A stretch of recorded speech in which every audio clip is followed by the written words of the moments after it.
11, Local First. It's Lancaster Water League. Local organizations are coming together to raise awareness and funds to support clean water across the county. I'll tell you how you can lend a hand. Plus, 2 local hospitals have been recognized for their work with stroke patients. But first, 1 person is dead following a 2-car crash in East Earl this morning. Good evening. I'm John Buffone. A woman is dead after police say she suffered a heart attack causing this 2-vehicle collision. It all happened at the intersection of 322 and Weaverland Road in East Earl Township around 8 this morning. 78-year-old Constance Whitman of Narvon was traveling on Weaverland at the time of the heart attack. She went through the red light, hitting 26-year-old Brittany Frey's car, who was traveling in the opposite direction, causing her vehicle to spin 180 degrees up a 10-foot embankment. LEANNE Bowman lives on the corner and ran outside to assist the victims as soon as she heard the crash. To try to help out the best that they can, keeping people calm, it helps. You might not be calm on the inside, but keeping them calm helps them out, because till the ambulances and the EMTs, till they all show up, it seems like forever when you're the person that's in the accident and you're injured.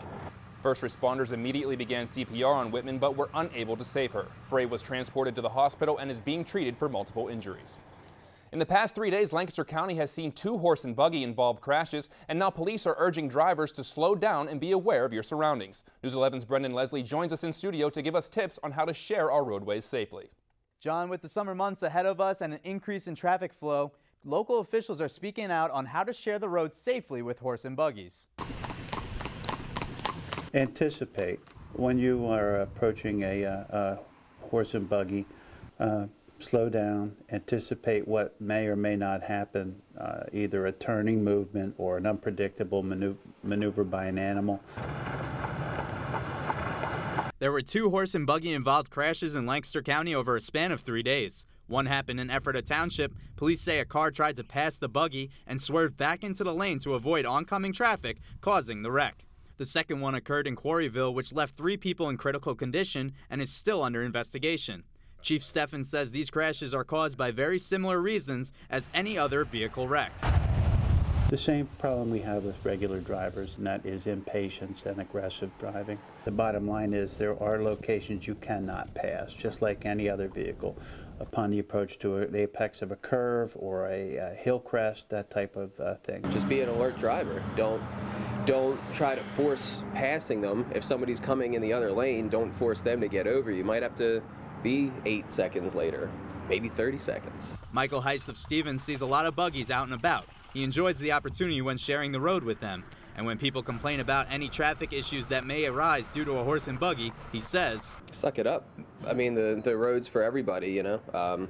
Like I said, I'm very strong on individual liberties, so I believe that the right to travel isn't a privilege like we're told. I believe everybody can do it, including them. But upon driving near a buggy, the bottom line is, slow down, be aware, and be safe. Chief STEFFEN told me it's important to remember that all the same traffic laws apply to horse and buggies as they do cars. Reporting in studio, Brendan Leslie. John, back to you. A man wanted out of Puerto Rico for sexual assault was arrested in Brecknock Township. Friday night, state police pulled over 20-year-old Christian Garcia Ramos for several traffic violations on Route 222. Troopers detected marijuana coming from the car and could see marijuana in his lap and mouth. Police say Garcia Ramos swallowed the marijuana to destroy it.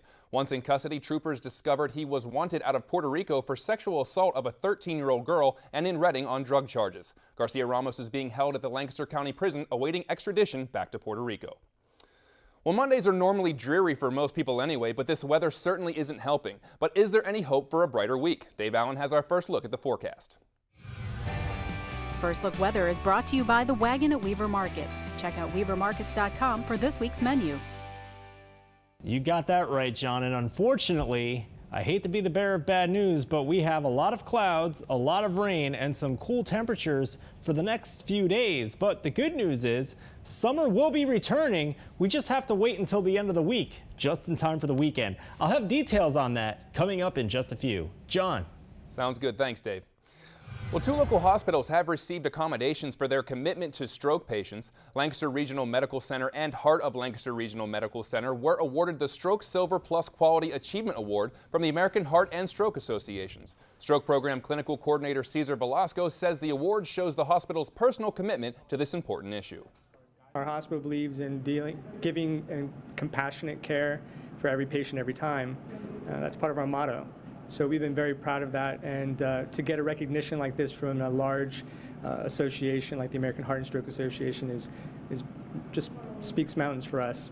The award recognizes both hospitals for their success in ensuring stroke patients receive the most appropriate treatment according to national guidelines. Well, stay tuned to the Evening Report. More local news is coming up after the break. The EPHRATA Library is offering college students a shot at real-life experience. We have the details. Plus, an event led by Millersville University is teaching families about the importance of watershed conservation. And later in sports, the War of the Roses rages on. Brian Cass will let us know if the Barnstormers can even the series with York.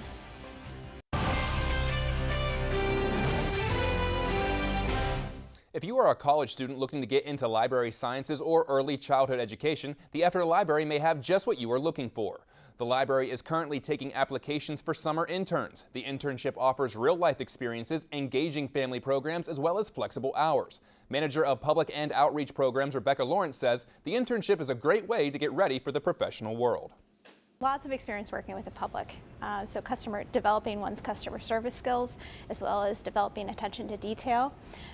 Also working fast on your feet. We have hundreds of summer programs going on throughout June, July, and August, and we need assistance in setup and tear down, and they'll need to think fast and make adaptations.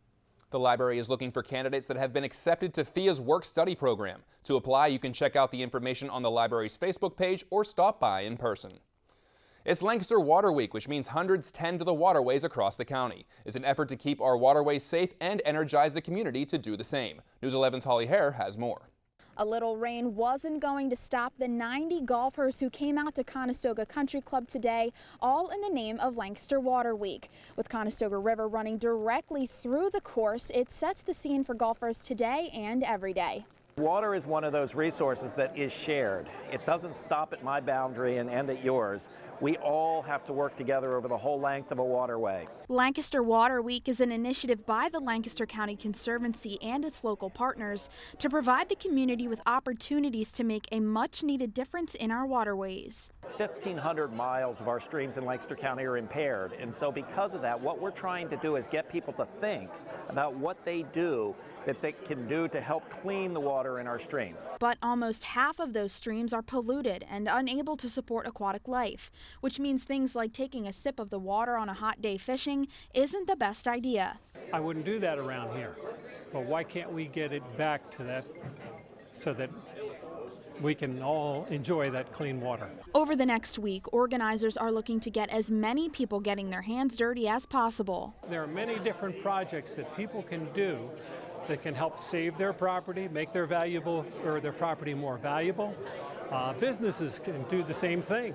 With agriculture as prevalent as it is in the county, conservationists look to farmers to be more aware of their routines and cleanup measures. What we're trying to do is work with a lot of our local farmers here to get them to fence off their streams and be able to take a more proactive approach. But teamwork is something they say is the best way to move the initiative forward.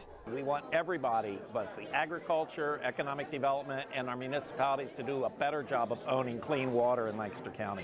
Water Week events are popping up across the county this week. For a full list of them, head to lancasterwaterweek.org. Over 200 volunteers are still needed to plant trees along Mill Creek, so be sure to get out and do your part in keeping Lancaster's water clean.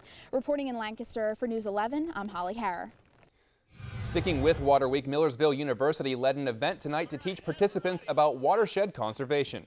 Professor of Biology Dr. John Wallace hopes the event reminds people of the importance of protecting the waterways. The Susquehanna River watershed provides half the water to the Chesapeake Bay, half the fresh water. Okay, and what's important now is that we're at about the 45-year mark since the Clean Water Act, and we're looking at the potential of the Clean Water Act being dismantled. And it's very important for people to understand how necessary it is to maintain these regulations and how important it is to protect aquatic ecosystems. The weather held off long enough for the group to conduct on-stream studies, make water filters using earth materials, and study data to make positive changes in the landscape. And now we have a lot of contest and giveaway details to get to. Today we kick off a new contest with the Reading Fightin' Phils. We have partnered up with the EPHRATA Chamber of Commerce to give away 2 family 4-packs of general admission tickets to Reading's game against the Richmond Flying Squirrels on Friday, June 30th. To register to win, log on to our website brctv11.com and click on the Reading Fightin' Phils banner. Winners will be announced next Monday, June 12th during our 5 and 10 o'clock newscasts. Fireworks will follow the game, which starts at 7:05. And today we announced the winners in our latest ticket contest with EPHRATA Performing Arts Center. Congratulations to David Stosky of EPHRATA and Michelle Wolf of EPHRATA. You have each won a pair of tickets to see the show Cripple of the Inishmaan. The tickets are good for the showing this Friday night at 8 p.m., so enjoy. And don't forget to register to win one of 4 family 4-packs of tickets to Dutch Wonderland. To enter to win, all you have to do is log on to brctv11.com and click on the Dutch Wonderland banner. Winners will be announced every Wednesday in June, so be sure to tune in at both our 5 and 10 o'clock newscasts. Tickets can be redeemed through October 8th. Well, Dave Allen will be back after the break with his complete weather forecast. And later on, from charity softball to the Rock and Glow Run, we had a busy weekend here at BRC 11. We'll give you a peek into each event.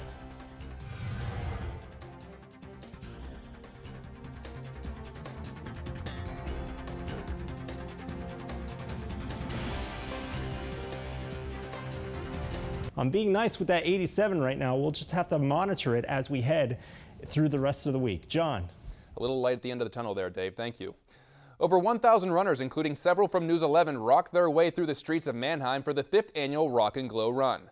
Runners wore their best glow-in-the-dark accessories, and the streets were lined with lights. The Manheim Downtown Development created the run 5 years ago, and even though the organization no longer exists, the Manheim Chamber has taken over the event due to its popularity.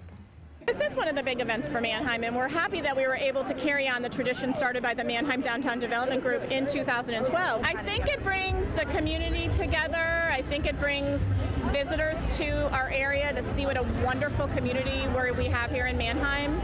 This was the first time 10-year-old Peyton Bernhardt of Manheim ran the Rock and Glow, and he said he was excited to run alongside his mom. My mom's been training, and I kind of been training with her a little bit too. And so my mom one day just came home with running shirts and said, well, we're running a 5K. And I said, okay. Just over 1,300 runners participated this year. You just said okay. Yeah, we would have dusted us. Oh, absolutely. Well, Shannon Murphy, Chad Landers, and Brendan Leslie all ran that, and they had a good time. And fortunately enough, they had pretty good weather for it. Can't say the same for the athletes today, right? That's right, John. Not as much baseball out there as we would have liked. Some postponements to get to. We do have some Barnstormer highlights, though, but yeah, we'll have all the details about what we missed today coming up. Plus, Warwick High School honoring their senior athletes in what has become an annual ceremony. Hear from a couple of the Warriors' finest. It is all next in sports.